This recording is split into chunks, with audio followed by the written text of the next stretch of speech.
လောကလူလောကမှာနေကြတာလေးကခဏလေးပဲလို့ဆိုကောင်းစားတဲ့လူလည်းခဏလေးပဲမကောင်းစားတဲ့လူဆိုတာလည်းခဏလေးပဲ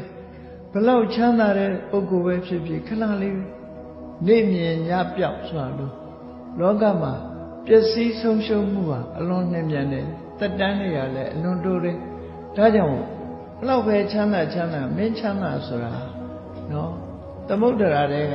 တက်လာတဲ့ချိန်လေးမှာရေပေါက်လေးကျလို့ပွက်ခနဲ့ထားလာတဲ့ရေပွက်ကလေးလိုတူတူလေးပါတဲ့ခဏလေးတေချာစဉ်းစားကြည့်ရင်လည်းလူ့ဘဝခဏလေးပဲနော်စတုမာရနတ်ပြည်ရဲ့နတ်သက်နဲ့တွဲကြည့်မယ်ဆိုရင်လူတွေရဲ့အနှစ်90မှာစတုမာရနတ်ကတရက်ရှိသေးတယ်တာဝရိန္ဒာနတ်သက်နဲ့တွဲမယ်ဆိုရင်လူတွေရဲ့အနှစ်100တာဝရိန္ဒာမှာတရက်ပဲရှိသေးတယ်